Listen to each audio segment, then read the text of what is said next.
Hello everyone and welcome back to my channel Criminology Gyan, and this is part 12 of solving DSSB Welfare Officer 2019 previous year question. Already 11 parts मैं channel पर upload कर चुकी हूँ, ये 12th part है। और अगर आपने अभी तक उन पार्ट्स को नहीं देखा है तो पहले जाके प्लेलिस्ट में जाके चेक कीजिए और उसके बाद फिर पार्ट 12 देखिए। एंड अगर आप चैनल पर नए हैं तो चैनल को सब्सक्राइब कर दीजिए और साथ में लगे बेल आइकन को भी प्रेस कर दीजिएगा ताकि मेरी तरफ से किसी भी नोटिफिकेशन को आप मिस ना करें। So without any further delay let's get into the video.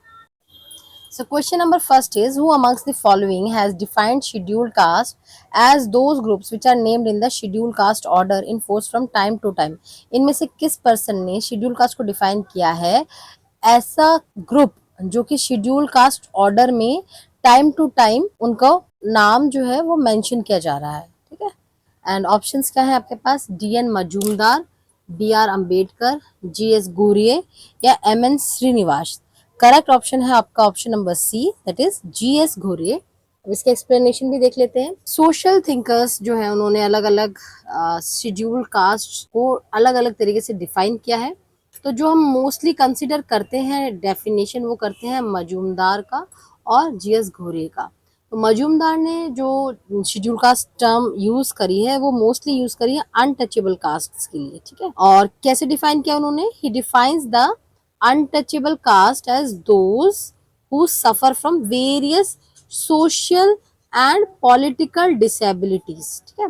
ऐसे अनटचेबल कास्ट जिनको सोशल और पॉलिटिकल डिसेबिलिटीज से जो लोग ज्यादा सफर हुए हैं। और ये जो सोशल और पॉलिटिकल डिसेबिलिटीज कौन फोर्स कर रहा है? हायर कास्ट के लोग जो है एनफोर्स करते हैं लोअर कास्ट के ऊपर।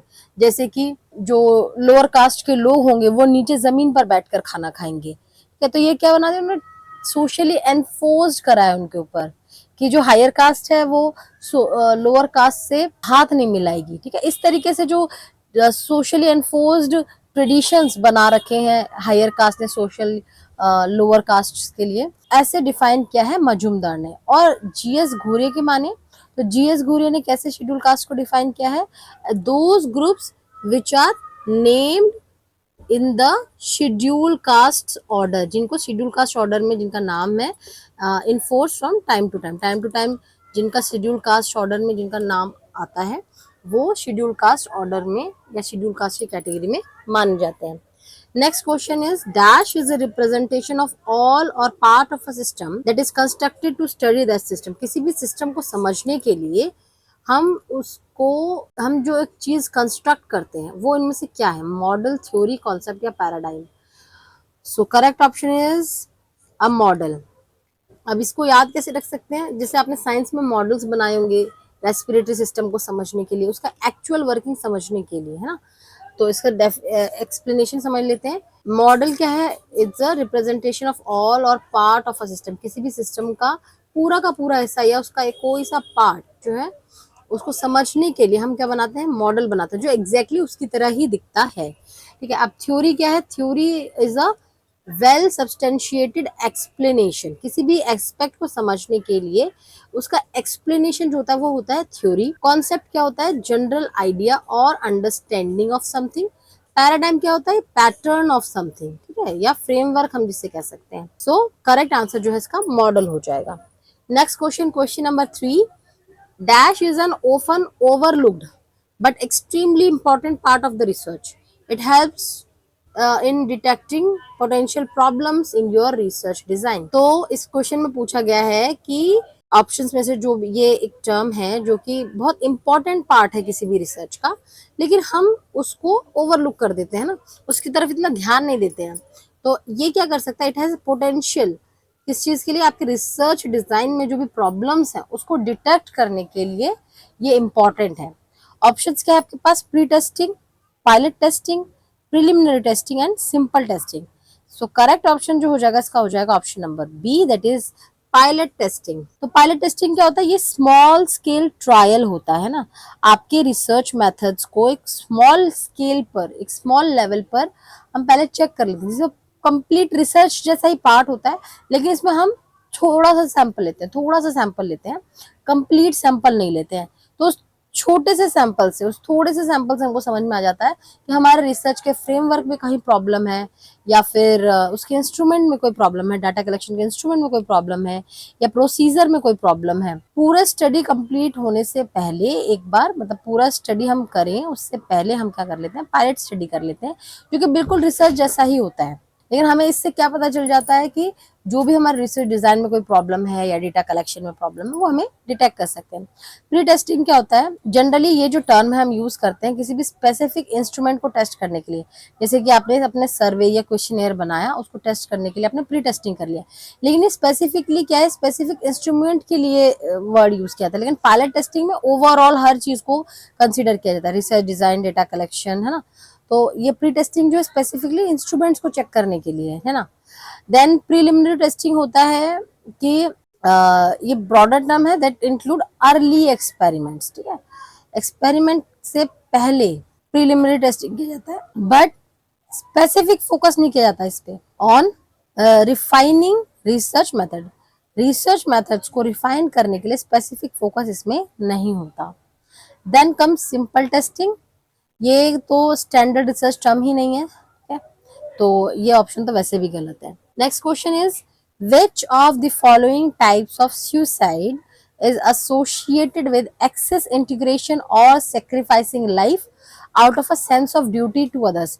इनमें से कौन से टाइप का सुसाइड जो है वो इस बात को बता रहा है कि एक पर्सन जो है अपनी लाइफ कब दे रहा है, जब उसको ऐसा लगता है कि उसकी ड्यूटी है, ये उसका ड्यूटी है उस चीज को प्रोटेक्ट करना, अपनी लाइफ को भी स्टेक पे डालकर। ये जो टाइप्स ऑफ सुसाइड है ये डरकाइम ने दिया है, इसका एक वीडियो जो है ऑलरेडी चैनल पर अपलोडेड है, वो आप जाकर चेक कर सकते हैं टाइप्स ऑफ सुसाइड से। सो ऑप्शंस क्या है आपके पास, fatalistic suicide, anomic suicide, altruistic suicide या इगोइस्टिक सुसाइड। करेक्ट ऑप्शन हो जाएगा option number C, that is altruistic suicide. So altruistic suicide क्या होता है, it is defined by sociologist Emile Durkheim. तो according to Emile Durkheim, person जब बहुत ज्यादा किसी सोसाइटी या ग्रुप से इंटीग्रेट हो जाता है, मिल जाता है, एसोसिएट हो जाता है, तो उसको लगता है कि ये उसकी ड्यूटी है दूसरों को बचाना, दूसरों के लिए अपने जान दांव पर लगाना, ये उसकी ड्यूटी है, ठीक है। जैसे कि इसका परफेक्ट एग्जांपल्स कौन हो सकते हैं, सोल्जर्स हो सकते हैं, ठीक है।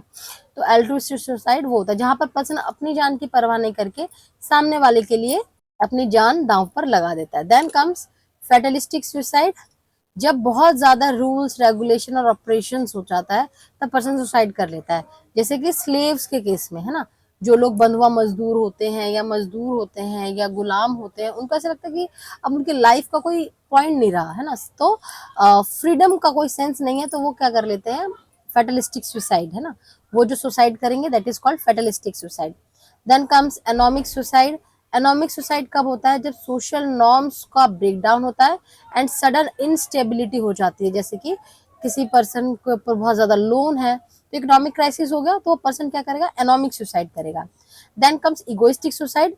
इगोइस्टिक सुसाइड कब करता है कोई पर्सन, जब कोई पर्सन अपने आप को सोशली आइसोलेट पाता है, अपने आप को अकेला महसूस करता है और अपनी कम्युनिटी से उसका कोई टाई अप नहीं रहता है, तो वो अपने आप को बहुत ज्यादा अलग एलिनेटेड पाता है, तो इसलिए उसको हम कह देते हैं, वो जो सुसाइड करेगा वो कौन सा सुसाइड होगा, इगोइस्टिक सुसाइड होगा। नेक्स्ट क्वेश्चन करते हैं, क्वेश्चन नंबर 5।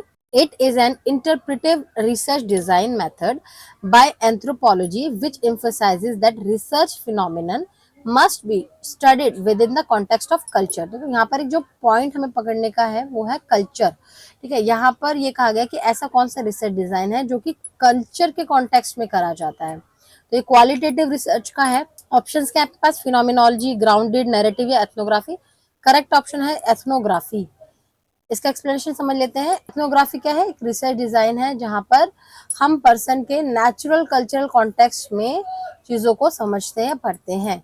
यहाँ पर क्या होता है, हम उसके सोशल इंटरेक्शन के बारे में समझते हैं, बिहेवियर के बारे में समझते हैं, मीनिंग के बारे में समझते हैं फ्रॉम पार्टिसिपेंट्स पर्सपेक्टिव, ठीक है। उसके कल्चर नेचुरल कल्चरल कॉन्टेक्स्ट में समझते हैं। फिनोमिनोलॉजी क्या होता है कि कोई भी पर्सन है जिसने कोई भी एक्सपीरियंस लाइव एक्सपीरियंस लिया है किसी चीज का, तो उससे हम उसके बारे में जानते हैं, दैट इज फिनोमिनोलॉजी, ठीक है। देन कम्स ग्राउंडेड थ्योरी, ये क्वालिटेटिव रिसर्च है जहां पर थ्योरीज को डेवलप किया जाता है based on data rather than starting with a pre existing hypothesis. ठीक है, प्री एग्जिस्टिंग हाइपोथेसिस से नहीं हम स्टार्ट करते, यहाँ पर हम डेटा के बेसिस पर हम थ्योरी को डेवलप करते हैं, बिल्कुल ग्राउंड से, ग्राउंडेड थ्योरी, बिल्कुल एकदम रूट लेवल से हम चीजों को समझ रहे हैं।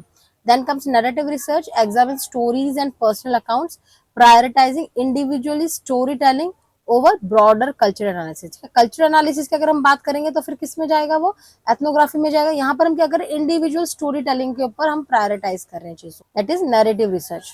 Question number 6, the leadership has the ability to affect employees perceptions through the returns that organisation gets in the form of human capital benefits.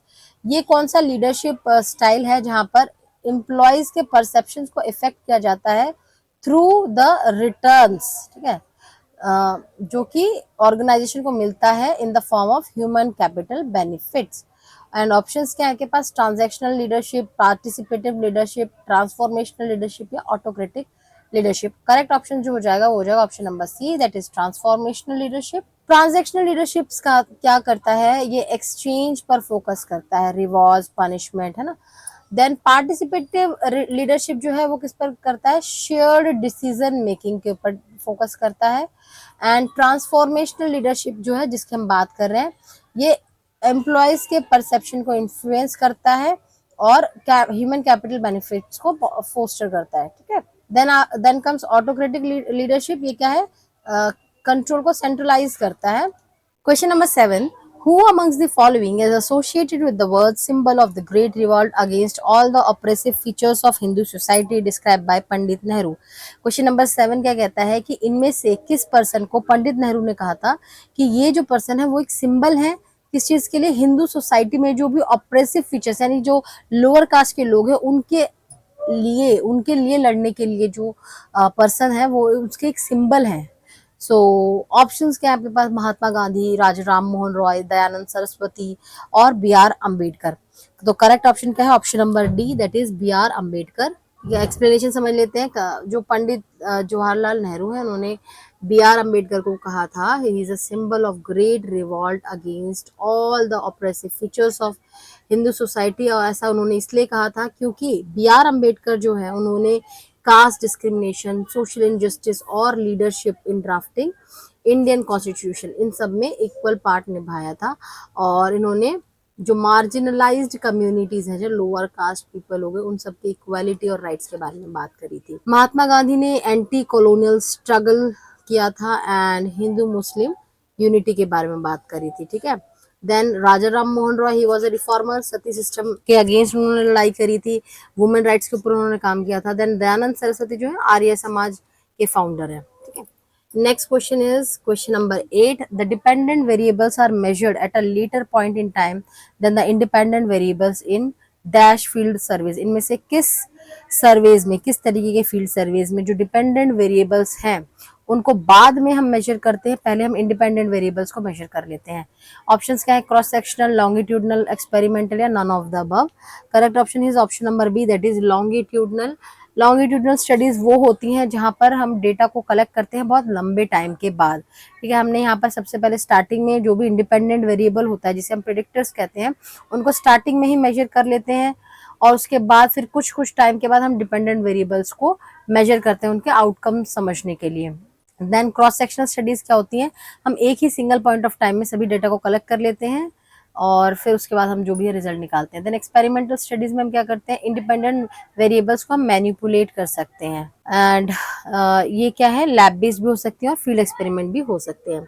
Next question, question number 10. Research that involves bringing in a small group of subject, typically 6 to 10 people at one location and having them discuss a phenomena of interest for a period of 1.5 to 2 hours. ऐसा research जहाँ पे small group है लोगों का, generally 6 से 10 लोग एक location पर उनको बुलाया जाता है और किसी भी फिनोमिना, जो भी इंटरेस्ट का फिनोमिना उसके बारे में डिस्कस किया जाता है अराउंड 1.5 टू 2 आवर्स के लिए, है ना। तो ऐसे रिसर्च को क्या कहा जाता है, तो आपको यहाँ पे दो चीजें ध्यान रखनी है।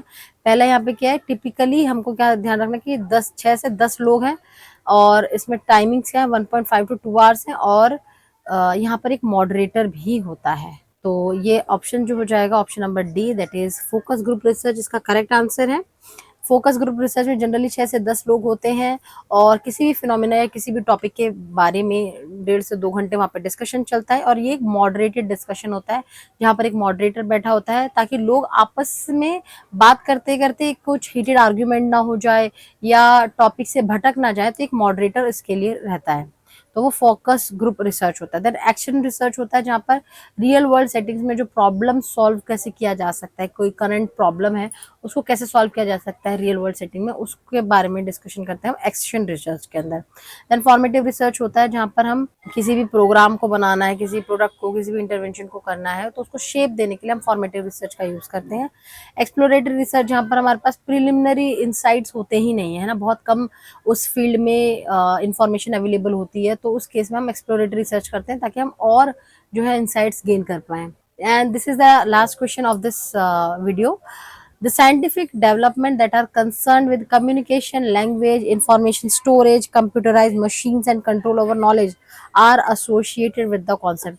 तो जो कम्युनिकेशन है, लैंग्वेज है, इंफॉर्मेशन स्टोरेज है, कंप्यूटराइज मशीन है, ये सारे जो कॉन्सेप्ट हैं वो किस एरा या कौन से टाइम के से रिलेटेड है। ऑप्शंस के आपके पास मॉडर्नाइजेशन, पोस्ट मॉडर्नाइजेशन या प्री मॉडर्नाइजेशन या none of the above.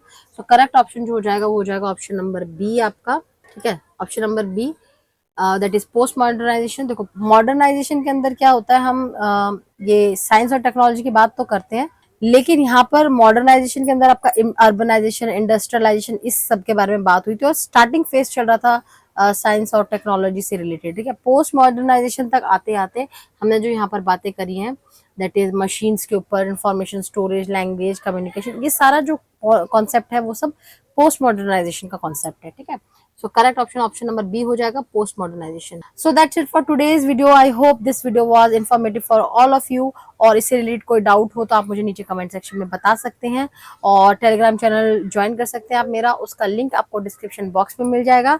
Video like कर दीजिएगा एंड ढेर सारे प्यारे प्यारे कमेंट्स कर दीजिएगा। मिलते हैं नेक्स्ट वीडियो में, till then bye bye and take care.